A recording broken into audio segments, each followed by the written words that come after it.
And I think we need to start with roll call. I don't know that Ted is here. Yeah, I just emailed him. So. Thank you, Lee. Oh, she texted? No, he sent an email to Lee and me saying that he would join remotely today. Oh, he did? Yeah, Okay. but he's not here yet, so. Okay. But I think we have quorum, right, Suzanne? Yes. So should we take roll call? Sure. Trustee Fairfax is here. Trustee Chakraborty. He's here. And there's our board members, and then Lee is Here. So. Thank you. Okay, so first on our agenda, public comments. I didn't receive any public comments. No. Did you?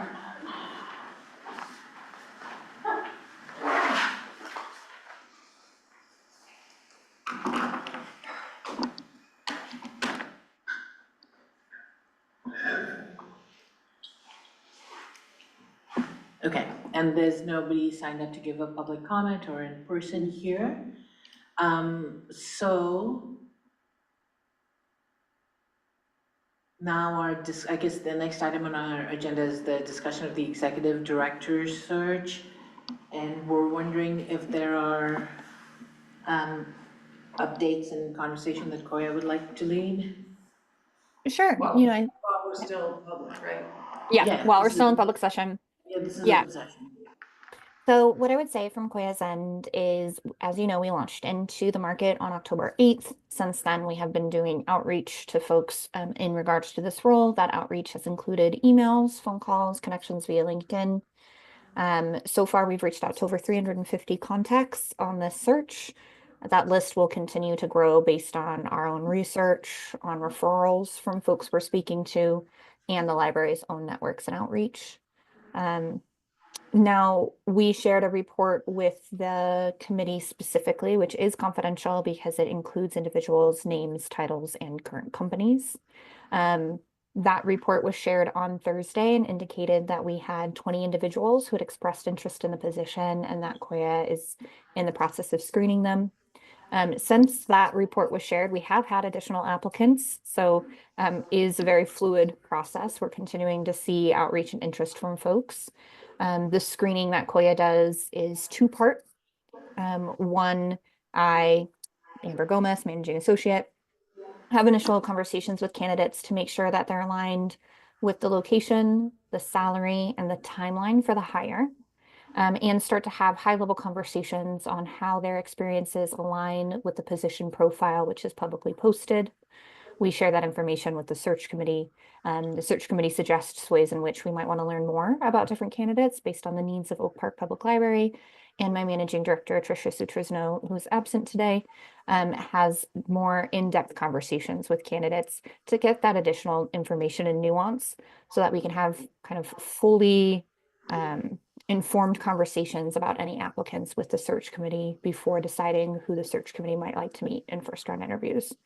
The reports on some of those conversations and calibrations, which is kind of that phase where we're determining, is Koya asking the right questions? Are we getting the right information about candidates for the committee's consideration?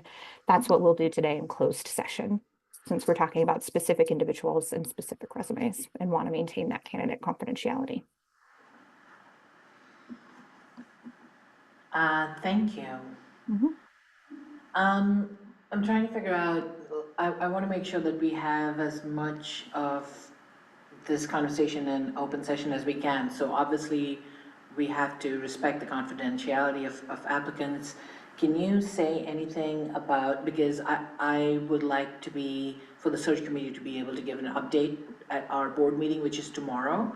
And so I'm wondering if you can, I mean, I appreciate the numbers and everything. I'm wondering if you can give us an update about how you think it's going so far, or if you have like questions that you think we could bring to the board. I don't think that I have any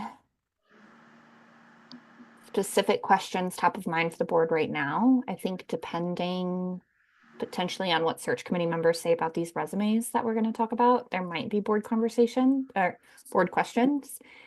I think at this stage, very generally, it's still worthwhile to remind staff members, board members, and members of the public who are interested that if they have ideas on who we should be reaching out to, that's incredibly helpful because we are still actively cultivating a candidate pool.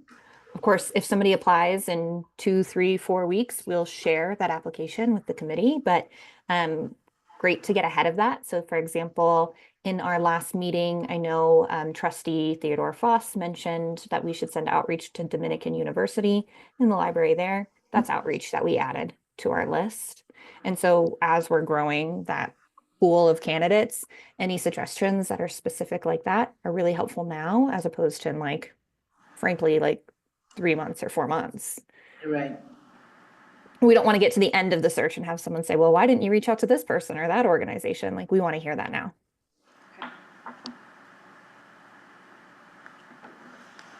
Thank you. Are there any, I guess, trends in the conversation that we should be aware of and be bringing, again, back to the board? I think we'd previously discussed the fact that some folks have outstanding questions about the former executive director and their relationship with the board of trustees and what any incoming executive director's relationship might look like. We are still hearing some of those questions, and I think it's worthwhile noting that candidates are going to have to ask that of the search committee, and then certainly as they're meeting board members and staff members, ask and assess there as well.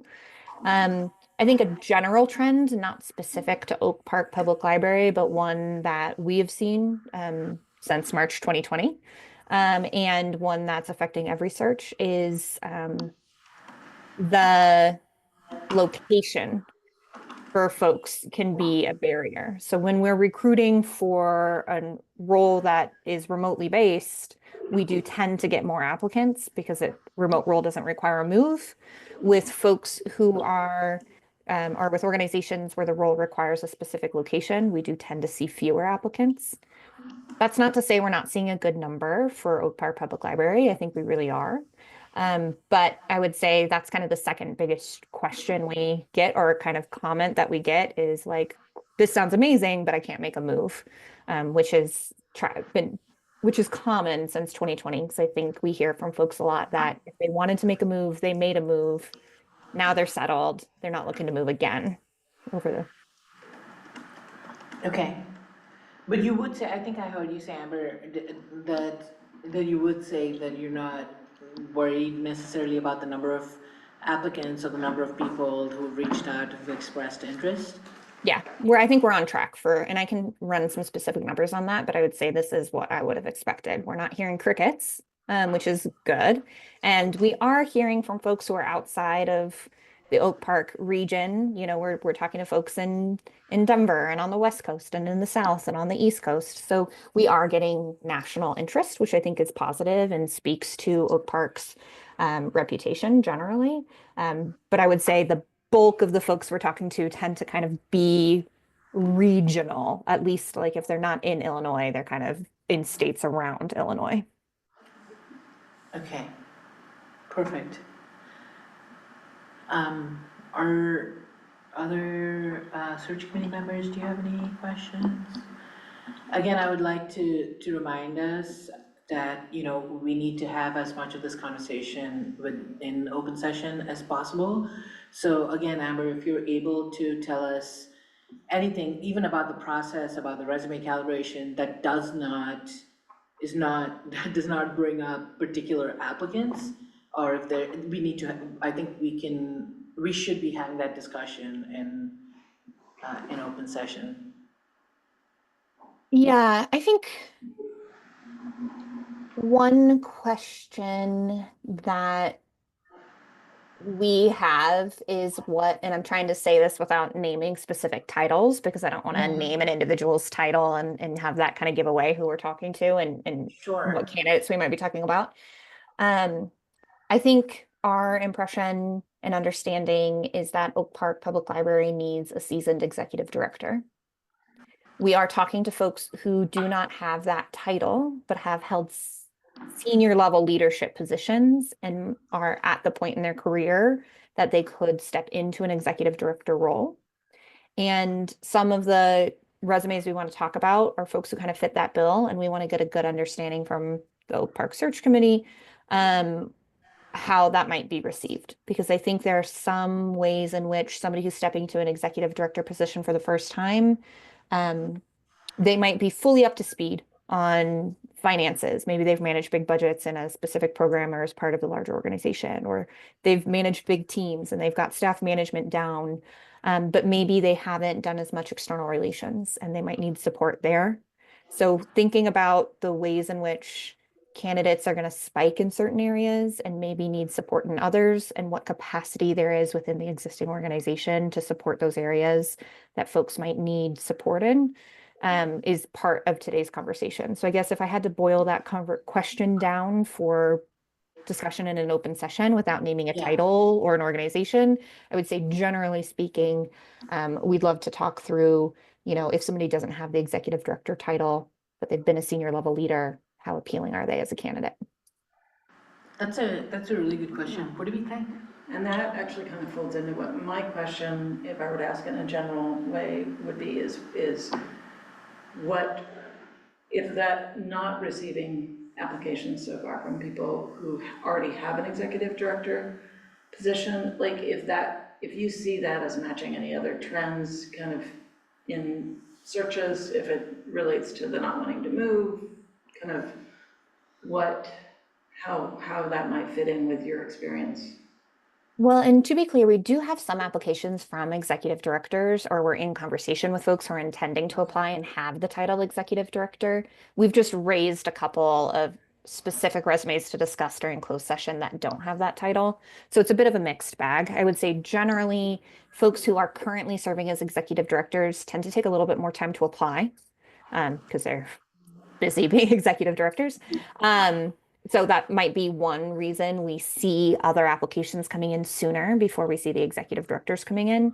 And then I do think that location is a role. So I've spoken with some folks who are currently executive directors in different areas who just can't make the move. For example, I spoke with somebody who has a child in high school and they were like, I can't, maybe in 5 or 6 years, once they're really gone, but not at the moment, right? So I think we do have some executive director applicants. We will probably get more, but then there are also these other trends around executive directors that might mean there are some who are less likely to make a move. And that's a good point, in terms of family and how established a family is in a particular location and in schools, that might be more prominent at, the longer somebody is working in a place. So I can see that. And it's interesting because, we've had this discussion about whether we want to require somebody to live in Oak Park, and we've said that we don't because we don't like to direct how people and where people live. We do like people who have a connection to Oak Park and feel part of the community and understand the community relationship. So, we have had executive directors who don't live right in Oak Park for that reason, because we understand the people's families. But it's an in-person job. Yes, Yeah. it is an in-person job. It's not a remote, it's right? not a remote Yeah, no, this position. is definitely not a remote. Yeah, I like what Suzanne is saying about, when we see some connection to Oak Park, it makes us think that maybe they understand, but of course we would also, Oh, yes. right? Of course, it And not has even to do Oak with Park, just as much an understanding of community and community relationships. yeah, really. right. Lee, what do you think? The capacity in terms of people who. Yeah, I think it all boils down to the person.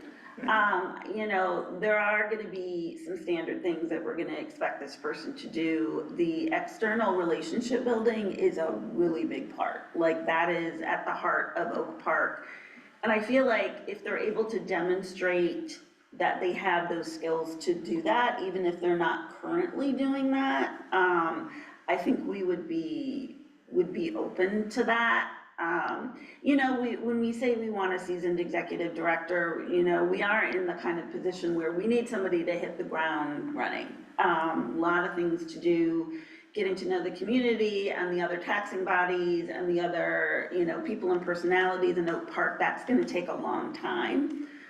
So we kind of want someone raring to go, but I think, you know, like you said, Amber, if you have people who are in senior leadership positions, even though they're not an executive director, they may be doing some of that work if it's a larger library, or a larger library system. And so I would say, you know, we would prefer a seasoned executive director, but we would really like to see the people who apply, and, you know, they may have some other skills that we're like, well, you know, we can work with you on that. We can support you in learning those skills if you're able to kind of come in with some of the other things we're looking for. So I think we would be open to it.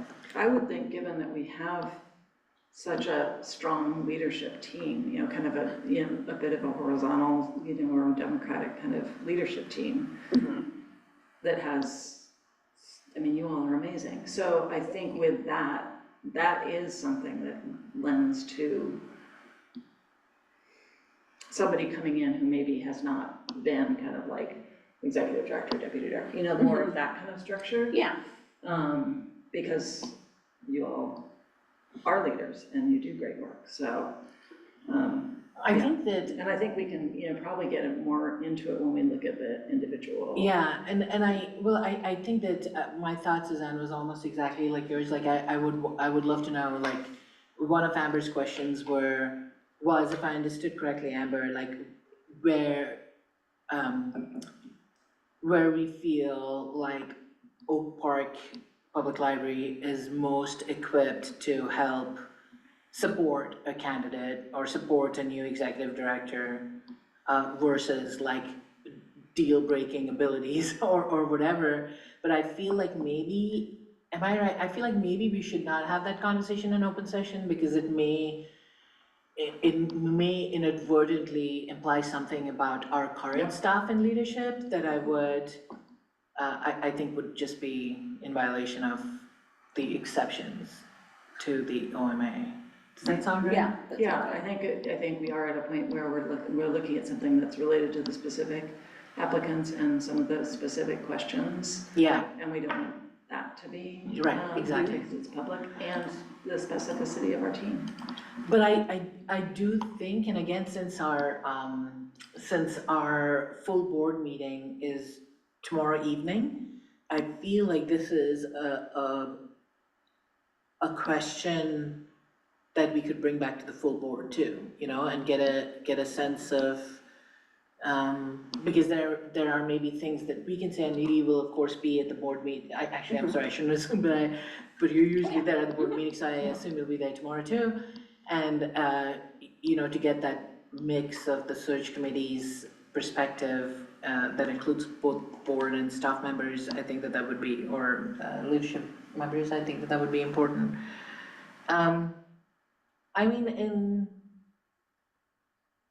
I will say that I feel like there are some things, right? Like earlier in the last search, we had maybe not insisted on an MLIS, right? Like we had said that maybe that could be, and I don't think that we are making that decision again this time, right? So, It's required in the job description.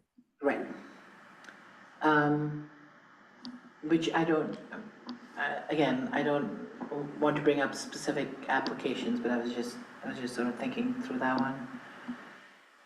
Does it also depend, can I ask, like, my search committee members, including absolutely Amber, do you think it depends on the size of the library that they work at currently? If they work at a library currently, like, do you know, like, if you're, I don't actually know, like, if you're an executive director of a tiny thing versus you have, let's say, you're in a leadership position that is not executive director, but like your budget is comparable or more comparable, or like the number of staff members. And I think that's what Lee was alluding to a bit too. Yeah. Is, you know, that if it's a larger system or a larger library, that they may have a lot of great experience for that.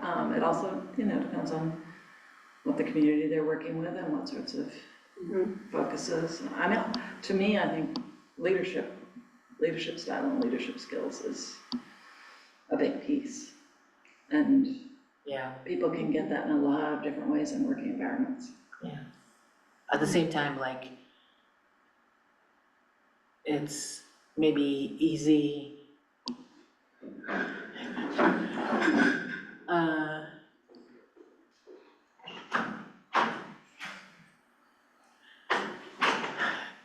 it's maybe, I'm sorry, Suzanne was just getting notes. My wife just delivered the stuff I forgot at home. I also think that, some of these things could probably come out of the question, but it's also sort of easier to say what your leadership style would be if it hasn't really been tested. Do you know what so that like a theoretical leadership style versus, a specific one might not sound quite as rosy, but it may be more honest or truthful to what is required, My understanding is that Koya is like kind of using talking about specificity to then kind of recalibrate their thinking and our thinking. And so I think probably we'll get to like the generalized answers that you and I can then carry forward to the board meeting from the specificity. Does that make sense? Am I reading that I right? think that's our goal. I would say just generally speaking, to Madhurima's point, that is what we typically encourage folks to consider the transferable skill sets. So that if somebody, say, hasn't had the executive director title, but they've been in that senior level leadership position, their leadership has been tested, but maybe not as executive director, maybe as deputy, maybe in another role. We would encourage conversation around that applicant. We'd want to get specific about that applicant and get a sense of like, how has their leadership been tested? What does that look like? Do they have experiences that align with the scope and scale of Oak Park? Like, or maybe it is a smaller organization. Maybe it's a larger organization. Maybe the budget they've managed is bigger. Maybe it's smaller, but we want to come to you with those details and talk about different candidates in that experience and see where it might match up or align. But I think generally speaking, we're likely to show you candidates who don't have the executive director title and push to kind of understand what areas they have a lot of strength in and could leverage into stepping into the ED role, and what areas they might need support, and like be realistic about how Oak Park might support that. And we might be looking at people who, as we're doing that, we'll be talking about like, do they have, like the same size budget or the same size staff or smaller or larger and things like that. I want to say that I think that if I'm understanding our conversation correctly, I think that maybe Lee is saying that we would more prefer somebody who did have the ED, right? Because it's a heavy lift, Yes. right? Yeah. Yeah, I mean, that's gonna be that's kind of what we're looking for, but I feel like, especially at this organization, we're always willing to, listen or look at resumes that may not have that, but they may have some skills that like, well, we can help you get a little bit stronger in that, but can still hit the ground running. There's so much to do, and I feel like maybe there's not as, like, it takes a while to get into the role, to learn the community, to learn the organization. That takes a while, but we do have some more pressing needs that, we kind of need the executive director to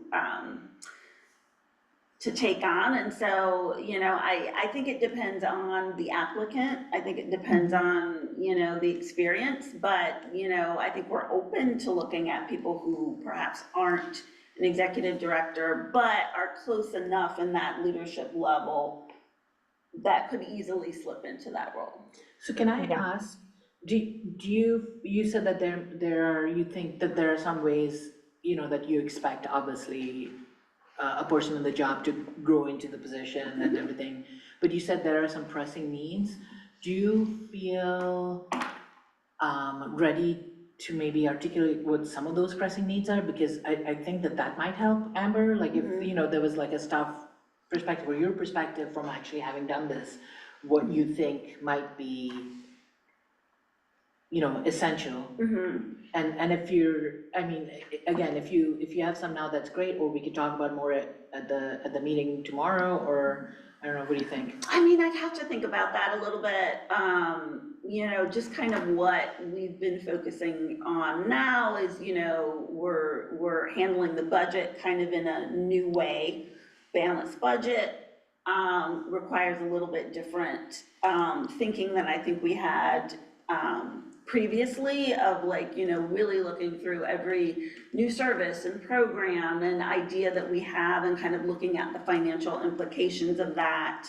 I think we've got, you know, a very talented staff that is interested in training and developing themselves in different ways. You know, well, Susie and I have been able to take on kind of some of that kind of outreach to the communities, working with the different heads of the taxing bodies. Like, that is an enormous amount of work, and I think that, you know, while Susie's been able to do that a little bit, like, off the bat, the executive director needs to get out there, they need to know people. There are big conversations happening in the community, of which the library is a part of, and so I think for this role, there may not be that time where they can kind of ease into this. There are going to be some things that, you know, coming in, getting started right off the bat. That is really helpful in muttering me exactly the question I was going to follow up with. So that's good to know. It sounds like budget, staff training and development, community outreach, both with kind of patrons and with heads of the taxing bodies, all things that somebody would need to have a skill set in right off the bat. Do you think that we've done or we've addressed most of the things that we need to, with the exception of specific resumes? I think so. I'd love to kind of talk about some of the specific resumes and how they may or may not have particularly these three areas, and what that might mean for further screening on Koya's end, or how we're calibrating or cultivating additional candidates. I don't know. I think it would be difficult to continue the conversation without an actual applicant to calibrate around. Okay. Before we move into closed session, are there other things that we want to talk about? That again, I guess everything with the exception of specific applicants needs to happen in open session, right? So is there anything else that we can think about? The only general thing that I have is that it was really great to get these materials and with the time to do it. And I was looking at so getting them on Thursday and the meeting on Monday was really nice, and we have the meetings on Friday. So just wanted to, I know we probably don't want to rearrange our whole schedule, but I liked the extra time. It was really nice. Just wanted Yeah, I think in the future we can at least send on a Wednesday for a Friday meeting. So we'll keep sending sooner rather than later. This was just extra early with the weekend added in. Yeah. Okay, thank you. Nice, thank you. Is it helpful? Sorry, I guess the one last thing I would say in open session, is it helpful to say the questions that we're going to be discussing when it comes to specific resumes, like to share more detail about what the calibration looks like? The thing I'm also aware of is that there are still people applying, and then so how are we being about public information that's consistent with everybody getting the same? I think that in fact, I think it helps transparency, right? Like if, I don't think we're saying anything that, like any kind of privileged information that would give any candidate an inside edge. So I do think that if you have a description more generally of the calibration process and what that looks like, I think I would appreciate that in open session. Yeah, and this is something I talk about with candidates right off the bat, so this isn't a surprise to anybody who's going to apply.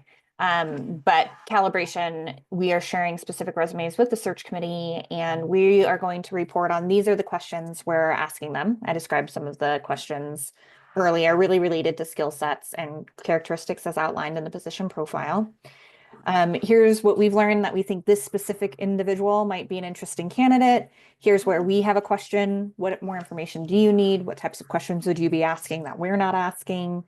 Do you feel like these resumes that we're talking about have the skill sets you need, or do you feel like there are skill sets that are missing that we need to pay attention to as we continue our additional outreach or cultivation of candidates?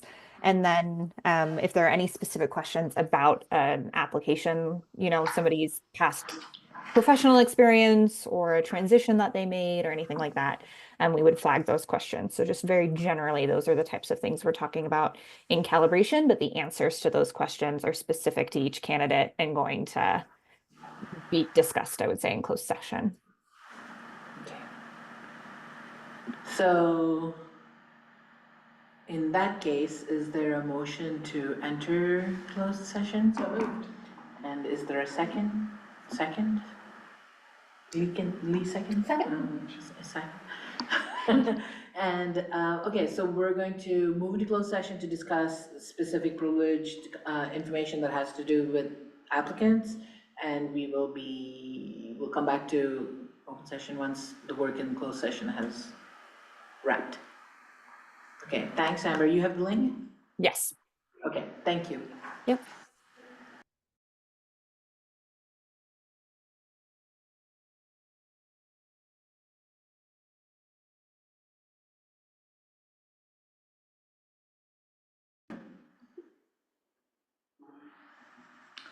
Okay. So having concluded all our work, the work on the agenda, both in open and closed session, I can declare this meeting adjourned. All right, thank you. Thank Thanks, you. everyone.